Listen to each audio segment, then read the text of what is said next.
always, my name is Kim. If we have never met, make sure you come and say hi to me after service. Love to know your name. Love to meet you. Make sure you do that. But tonight, we are in week 2 of a 2-week series, so it's also the last week of our series, called I'm All In. Let's hear it say, I'm all in. I'm all in. Jonas preached last week. Shout out to JoJo. I don't know where he is. Oh, he's right there. Jonas. Such a great job last week. Jonas preached. He started off the series.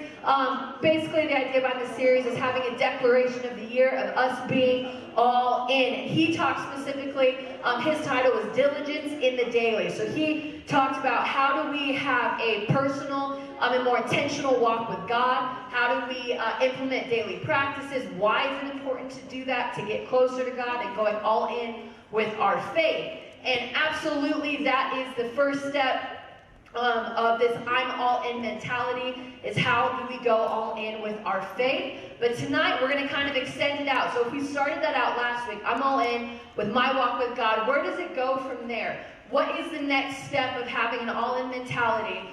Next thing that we can fully dive into this year. And if I had any hope for you, the hope would be, number one, that you have an all-in mentality with, your personal walk with God. But number two, because it absolutely requires that. But number two, I want you to have an all-in mentality when it comes to community. So if you're taking notes tonight, title is Committed to Community. Because being all in requires being committed to community. Has anybody ever found it difficult to just be around people sometimes? Yes. Like, I'm for sure a people person. I love people. But sometimes people are just the worst. Can we get an amen? They're just the worst sometimes. Or they're just annoying. They might be like the most lovable people, but there's just moments that you just want to, I don't know, what you call that? For example, it's gonna sound bad, but just know in the deepest of my heart that I love this person. And maybe you have someone like her. This is about my grandma. Now, that sounds terrible, but I'll explain. Maybe you have a grandma like this. I love my grandma is the sweetest person in the entire world.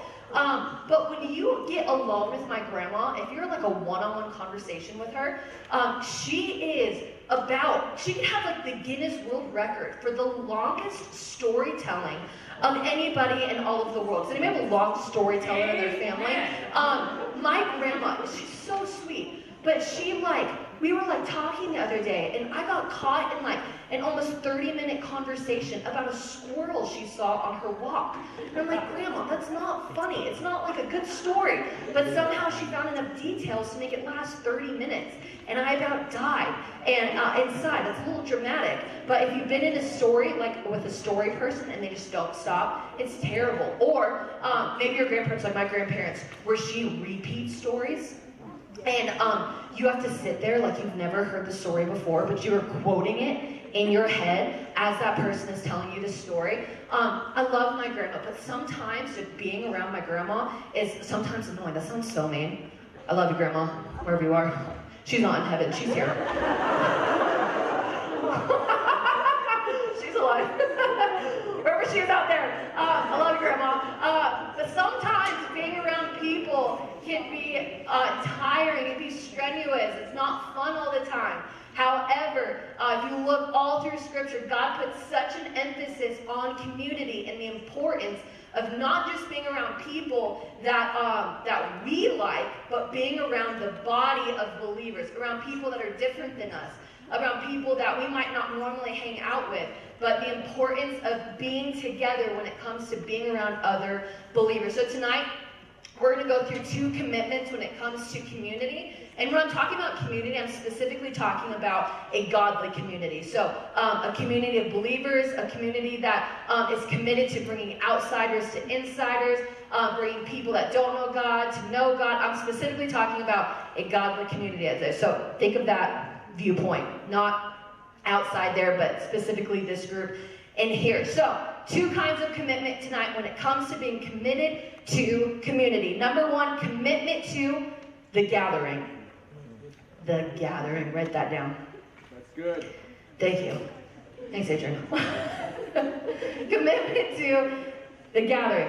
All right, so first and foremost, the Bible has so much importance on gathering together with other believers. What does that mean? That's literally what we are doing right now. So being at church, being with other believers, being in a room with people that are like-minded. He puts so much emphasis. In fact, that's the first thing that happened when Jesus left and ascended back into heaven. The disciples were charged to go out and start churches in all of the surrounding lands. And to start them so people could start gathering. Hebrews 10:24-25 says, "And let us consider how we may spur one another on toward love and good deeds, not giving up meeting together as some are in the habit of doing, but encouraging one another, and all the more as you see the day approaching." So coming to church is vital to us as a Christian. It's vital. And we live in a day and age where it's becoming less and less the normal for regular church attendance. And I think that's for a lot of reasons. One is we live in a great day and age where there's lots of technology. So the need to feel like you have to attend church in person doesn't feel as important, because you can hop online, you could go to YouTube, you could search any sermon you want in the entire world. You could listen to whatever worship song at the drop of a hat. You could Google whatever question you had about faith in your phone. It is so easy. You have access to faith things 24/7, which is an amazing resource. I don't think there's anything necessarily bad about it. However, it has caused people to feel the less of a need to feel like they have to attend church at a regular basis, because it is so easy access for them to have it on their cell phone, or whenever they're thinking about it, they can access it. And it's more of a convenience than it is for the need to feel like you have to come to church. Does anybody kind of feel like that has been happening around, even if it's not you, but you see like there's just not this desperation to feel like you have to attend church anymore. A 24 access church is what we have at our fingertips. So what's happening is people, like I said, don't feel like they have to attend, but I feel like that's the problem. That's the problem. Your next fill in the blank there is you don't attend church. You are the church. Yep. That's the first way that you have to flip your brain into thinking the difference of why the gathering is so important. It actually has nothing to do with attending church. It's all about being the church. It's not about the building. It's not about the room we're in right now. We just have the ability to be in a room together, but all of us in here make up the church. What attenders do, if you attend church, you just come, sit down, sing to a few songs, maybe play a game, listen to a sermon, and then go home. But if you are a contributor, if you are the church, then you don't come to be served, you come to serve. You say, I'm going to have this mentality of showing up and figuring out how I can be the church, how I can love people around me, how I can bring people in, how I can be more like Jesus on a daily basis. That is the mind shift switch between being an attender versus being a contributor. That's an important thing to know. Don't attend church. You are the church. The next thing I want you to latch on to is church wasn't man's idea. It was God's. Yep. If you want another reason to come to church, well, it wasn't a man institution starting it. It was God's idea. In fact, if you take away church, you take away Jesus. Because when Jesus came here, yes, he saved people. Yes, anybody could come up to him. By faith alone, we are saved. But he started the church.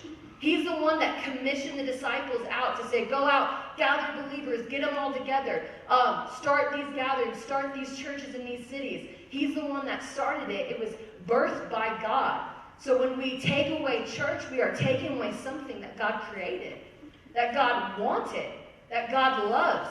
Now, there's reasons why, like I said, that people might not attend church as often as they used to, or as often as they want to. For example, maybe you in here have been hurt by somebody in the church before. You've had a bad experience.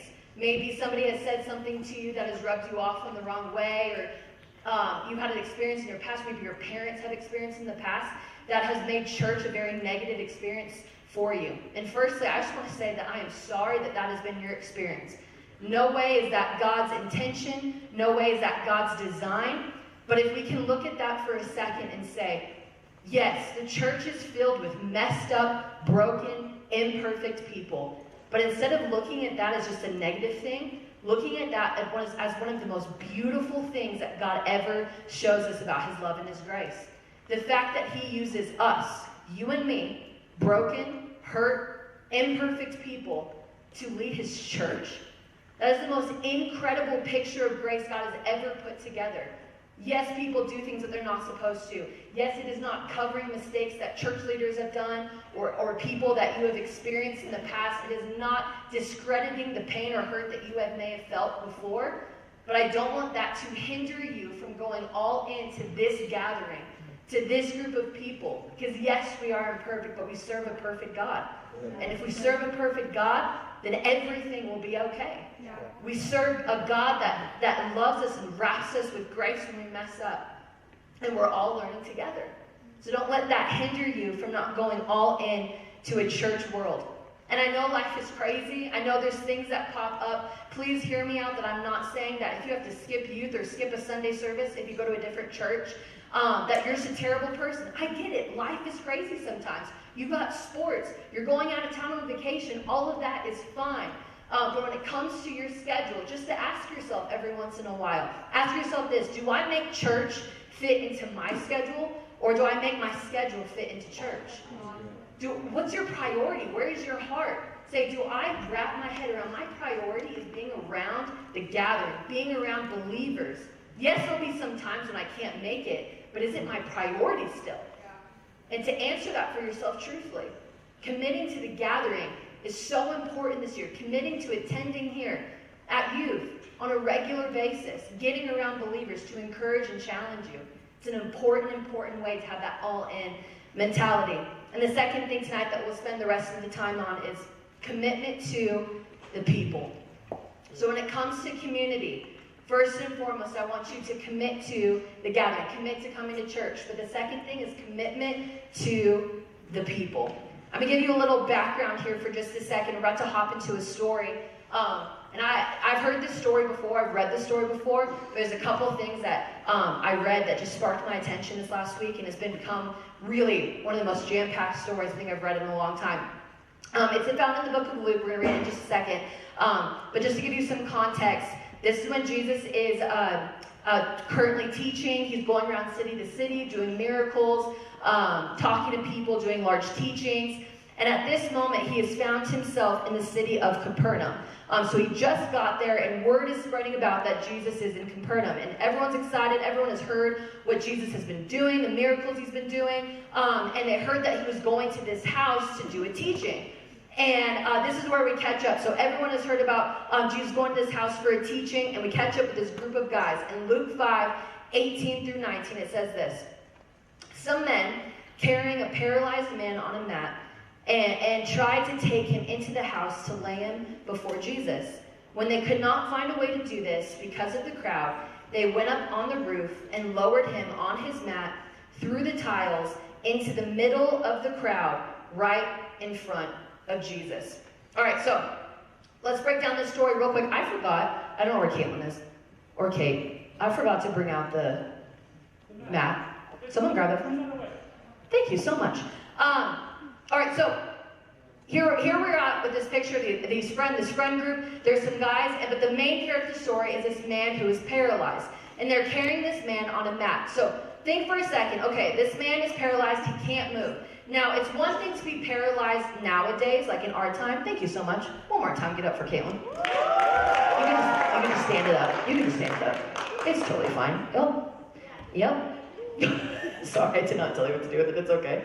Perfect. Thank you so much. Okay, so, sorry, reeling back in. So we have this group of guys. They're friends. This main guy, he's paralyzed. Now, one thing to be paralyzed in our time, but think for a second what this life would have looked like for this man paralyzed in Bible times. So a couple things to know about himself. Number one, obviously he can't move, but back then it wasn't like they had access to any medical care. So the medical care that they had was for very simple illnesses. So there was no treatment, but number two, there was no type of medical equipment they could have given this man to help him have a better quality of life. So what does that mean? That means he needed help for absolutely everything. He couldn't bathe himself on his own. He couldn't clothe himself, couldn't feed himself.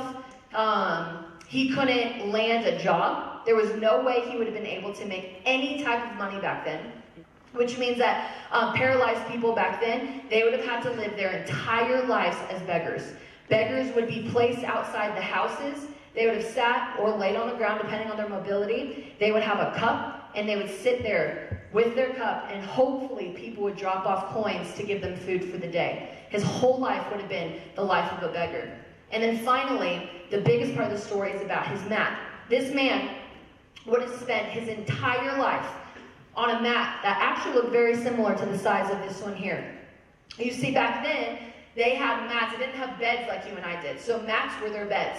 But for someone that's mobile like you and I, they would sleep on these mats. They would wake up, roll the mat up, they would throw it onto the side of the house, and they would leave it there until the night came. They would pull out their mat again, sleep on the mat, get up. But obviously, this man couldn't get up. So he lived his life 24/7 on a mat that scholars say was about 3 feet by 6 feet. So if you're over 6 feet, you're like screwed. You couldn't do anything about it. 3 feet by 6 feet. So I'm sorry for you in the room. 3 feet by 6 feet. This would not have been like a yoga mat that had like a nice little plushy, soft center.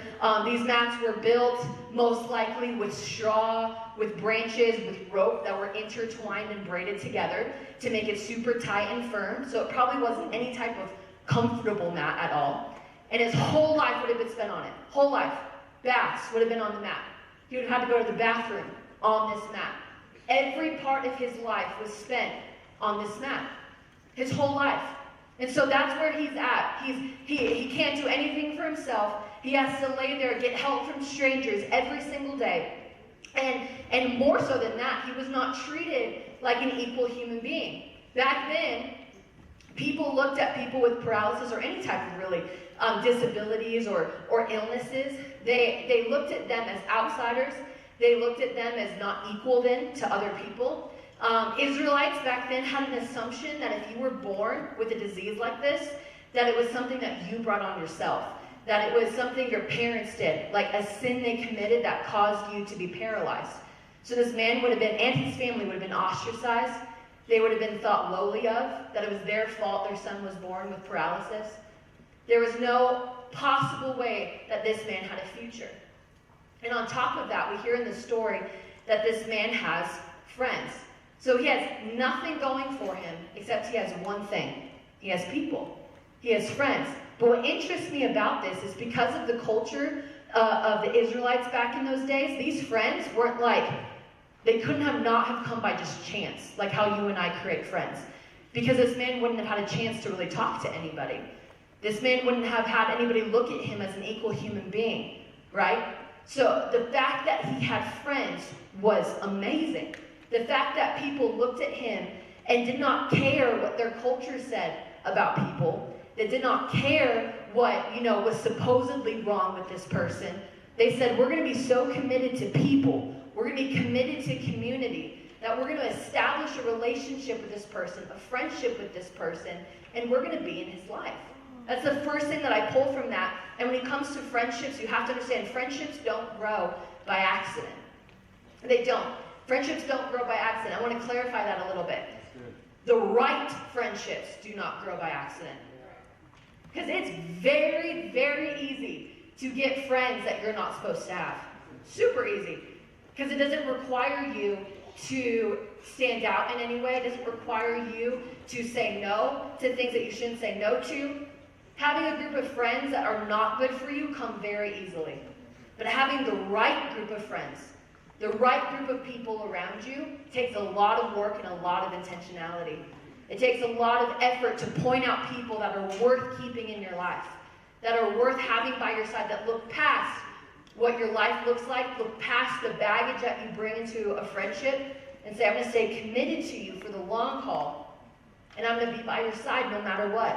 Friendships do not grow by accident. If you struggle with, you say that you would struggle in here with having the right type of community. Maybe you're in here and you're like, I struggle with having the right type of friends. Maybe I have a friend group here at church, but I also have a friend group at school that I know I'm not supposed to be around or are not good influences on me, and you just struggle with the right type of community. Or maybe you're in here and maybe you just struggle with having community at all. You feel like better if you're alone. You isolate from people more easily. Like, community is really hard for you to come by. What I want you to grab from the story, without even knowing how it ends, is that the very beginning of the story talks about how they carried their friend to Jesus, which means this story would not have happened without his friends. This story would not have taken place without his community. So ask yourself, if you struggle with having the right type of community, if you struggle with even pushing yourself out of your comfort zone to have community in the first place, ask yourself this: what are you missing out on due to your lack of community? What are you missing out on? Because this man in this story, you'll see that it's entirely because of his friends that he experiences Jesus. And that's the only reason. He can't do anything for himself. He can't walk. Jesus wasn't close to him. He wasn't close by. He wasn't in his house. It was because of his friends. It was because of his community that he experienced something incredible.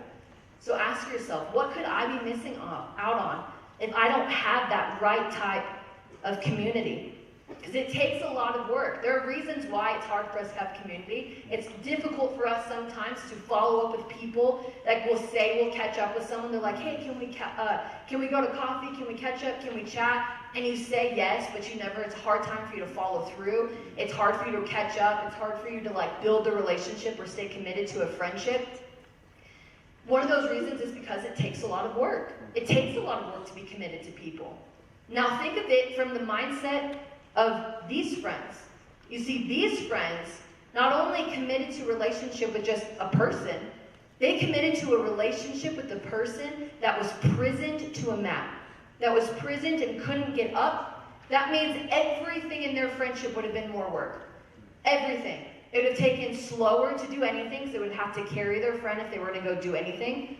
They would have to stay in the house. They couldn't really go out very much. That type of friendship takes work. That kind of friendship takes intentionality. That kind of friendship takes effort. And even more so to the point, literally at the very beginning of that story, Luke 5:18 says, some men came carrying a paralyzed man on a mat. Everyone say carrying. Carrying. They physically had to hold the weight of their friend on a mat. The weight of him. Carrying him from wherever his house is to however far the house where Jesus was. It could have been a long ways. The Bible doesn't say specifically. But I can bet if you were carrying one of your friends in here from here to the front doors, you'd probably get tired just going to the front doors. That's good. So he had to go a long distance carrying his friend on a mat. Now think of the man in this moment. Think of the man. He's paralyzed. His friends are carrying him. What an incredible place of vulnerability for this man. Paralyzed, he's looking around, he sees his friends carrying him. He sees his friends carrying his mat, his filthy, dirty mat. And what does his mat represent to him? He's looking at his friends. His mat represents his biggest weakness. His mat represents the thing that he can't get rid of, that he's most ashamed of, that he's most ridiculed for. So in this moment, he has a moment of vulnerability, and he says, my friends are carrying my biggest weakness. But I think that's the greatest part of community. The fact that we can be around a group of believers that says, I don't care about what weaknesses you have. That I'm going to band together with you and help carry those weaknesses with you. So you don't have to do it on your own. A commitment to people requires you to commit to carry their weakness. A commitment to people is a commitment to carry their weakness. It's a commitment to say, I'm going to back you up. I'm going to be there for you. I'm going to carry what your weakness is. Because hear me out. Everybody has a mat. Everybody. Now, your mat might not be because you're paralyzed. Your mat not be a physical weakness. But your mat is whatever your weakness is. Everybody has a mat. For you, your mat could just be you have a crippling fear of failure or a fear of your future. Maybe your weakness is you have an addiction that you have not been able to break and nobody knows about. It's your weakness. It's your mat. Maybe for you, you feel so lonely. Your mind has gone so far. You feel anxious. You've been struggling with depression, and it's caused you to feel weak. Everybody has a mat. No one is without weaknesses. No one is without those losses or those things in our life that we're not proud of. But what I love about this group of friends is they took their friend's biggest weakness. They took their friend's mat and they looked beyond that. And said, it doesn't matter what you're going through. It matters who is in this town that can help get rid of that weakness for you. So when it comes to your friends, when it comes to committing to people, and looking at somebody's map, somebody's burden, somebody's baggage that they're carrying into a relationship, understand, it's not about a person's map. It's about what we do with their map. Think about what these people did in this moment. He had this map. He was laying on it. Day in and day out, his life looked the same. Then Jesus comes to town. And they hear about it. And they said, Jesus is here. I heard about what Jesus has done. They've heard the stories. They've heard the miracles. They know Jesus is some kind of special guy. And they know he showed up and he's teaching in a house. And they look and they see their friend. And they see his weakness. They see what he's been struggling with. But I love what they did. Because not only did they have a commitment to their friend, a commitment to people, they said, it's not about his mat. I'm not going to let my friend lay on his mat any longer. I'm going to take that mat to Jesus. So they picked it up and they started carrying it. For miles maybe, we don't know. But they picked it up and they say, I'm going to figure out a way to get my friend to Jesus. Because it's not about his mat. It's about where we take it. It's not about your friend's weakness. It's about the willingness and how far you'll go. Because the great thing is we don't even have to go far anymore to get to Jesus. We have access to Jesus 24/7. We have his spirit living on the inside of us. So the fact that you have the answer to every single one of your friend's problems, struggles, burdens, have a commitment to say, I'm going to help you take that to Jesus. I'm going to help you bring that to the guy, to the man who can save you from that. It's not about the mat. It's about what we do with their mat. You see, catching up with the story, they carry their friend to Jesus, and they get to the house. And at this point, they're probably exhausted. They're probably so excited that they finally got to this house. But they get to this house, and they realize in that moment that the house is jam-packed, full. Because you can assume that this took them a lot longer to get to this house because they were carrying their friend than anybody else who was just trying to get to the home. So by the time they got there, the house was jam-packed. There was no way to get in. And they had a choice to make in that moment. They said, we can't bring him in. There's no way. The people on their tippy toes are trying to see Jesus. There's no way we're going to get our friend inside this home. So they had a choice to make. They could either turn back and go home, or they can say, you know what? We're going to get creative. And we're not going to stop because we're committed. We're committed in this moment. And we're going to get him to Jesus. We're going to get him there. You see, back in Capernaum, archaeologists have digged up homes. And I wanted to give you a picture of what this probably looked like. Archaeologists have digged up homes, and they've looked at what houses back then could have looked like. This would be a picture of probably the largest house at Capernaum. Like, this would be the description of the biggest house out there. They said that on average the biggest house would probably fit about 50 people max, like standing side by side. So 50 people max crammed inside this house. Then it was about 1 to 2 rooms, basically, so it was overflowed out into the house. Normally in houses in Capernaum there would be a staircase on the outside that would lead to the roof. Now, the roof was not like our roofs nowadays. The roofs back then would be branches that would be woven together and laid out, and then they would pack it with mud that would dry in the sun. So it would be very similar to like clay. They would pack it out and have it bake out in the sun, and that would be their version of a roof. So the men that day, they looked at this and they said, okay, we have a plan. So they took their friend and they started walking up the stairs all the way to the roof. Then they got to the roof, and now they have a problem, right? Because they have to figure out, what the heck do we do now? So now they're taking tools, they're taking their hands, they're taking whatever they can find, and they are digging through the roof to create a hole. They create this hole in this roof. They rig up some type of pulley system. They attach ropes to this man, and they start letting this man down the hole of the roof and land him on the floor. And it says they land right in front of Jesus.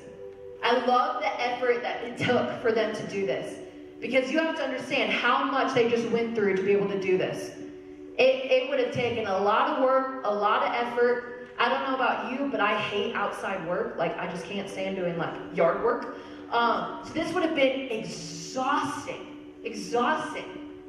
But in that moment, it did not matter what their personal desires or opinions were. It didn't matter what their needs were. All that mattered was they had a friend who desperately needed to be at the feet of Jesus. And they said, I'm going to do everything I can to get him there. Everything I can.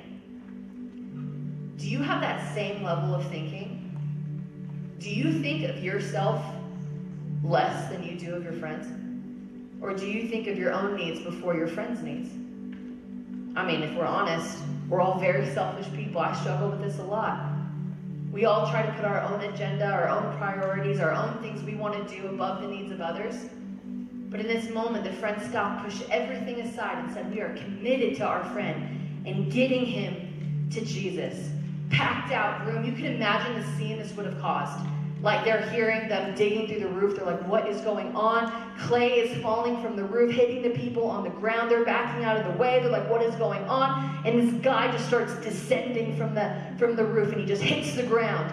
You can imagine the scene that this would have caused.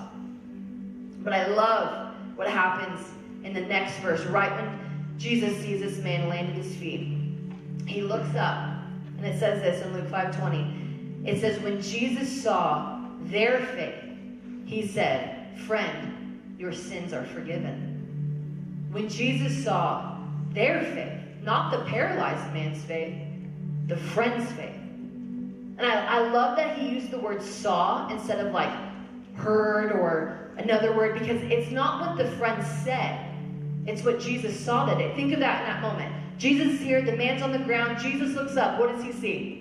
He sees a hole in the roof.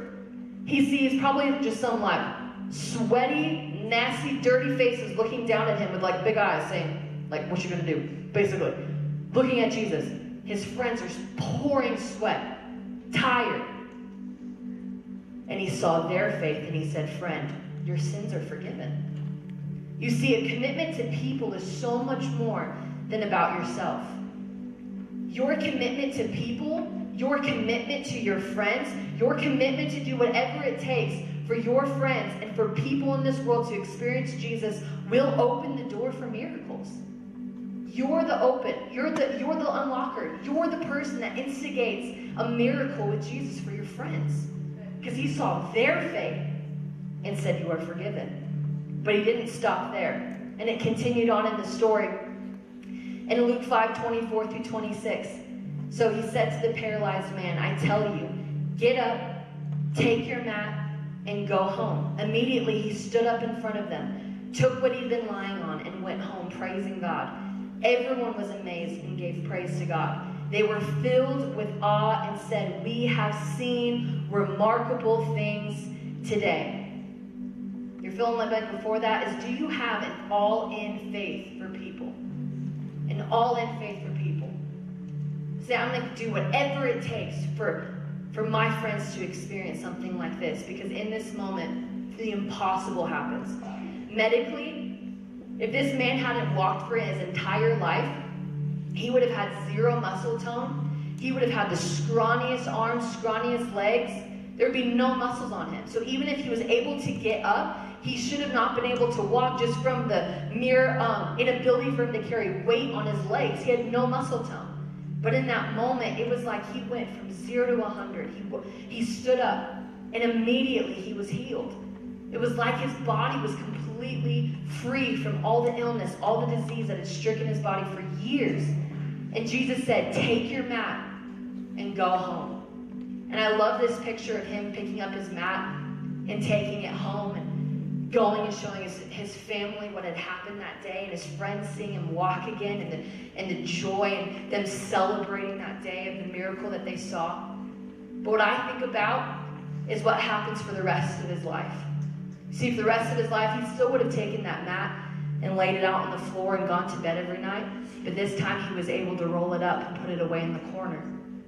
This mat for forever, for the rest of his life, will serve as a reminder for him what commitment to community gave him, what people gave him. He said, he's able to say, you know what? Because I committed to friendships, because I had people in my life that had my back, they brought me to the one that saved me. And his mat served as a reminder of what community does for a believer. It's so much more than you and me. So much more. We have the ability to unlock miracles if we commit to people, and not people that just look like us, act like us, anybody. All people, because we are all children of God. God loves all of us exactly the same. So have that commitment to say, I'm going all in. So the same thing to ask for you, are you committed to community, to the gathering, to church, to people, to all people? Because I know sometimes our commitment to people will only go so far sometimes. But if I could leave you with anything, it's going all in is about the deep end, not the shallow. It's not about limits. It's not about, well, I'll only talk to these type of people, or only go to church this amount of times, or I'll only pursue my relationship with God this much. But going all in is about the deep end, not the shallow. You know, I love swimming. I remember when I was little, it's like little kids like never understand the fact that if water is cold or hot, they just like jump all in. But now, like when you get older, you realize how freezing cold water can be in a pool. And you have the little kids who will go like cannonball into the deep end. And is anybody like me that you have to like take it really slow when you enter into a pool, and you have to like step in, wait a few seconds, then step in a little bit more, wait a few seconds, a little bit more, wait a few seconds. And we think in our head that that's like the best way to do it. But in reality, the best way to get over the harsh coldness of water is to just jump all in, right? Because you have the shock immediately right when you hop in, but like give it 5 seconds and your body immediately adjusts and you're fine. But the people who dip their toes in or go slowly in, they're actually experiencing more pain and more shock because they're going slow. But it's not until you just jump all in into the deep end that you realize it's fine. You just gotta go. And that's the picture of what I want for you when it comes to having this I'm all in mentality. Go to the deep end. So much more than just dipping your toes into your faith or what this community looks like in this room. Go all in. And you'll see so quickly what unlocks in your life when you just take that leap of faith. You see, I might be looked at as a weirdo. People might not understand. But I'm going all in. I'm going all in.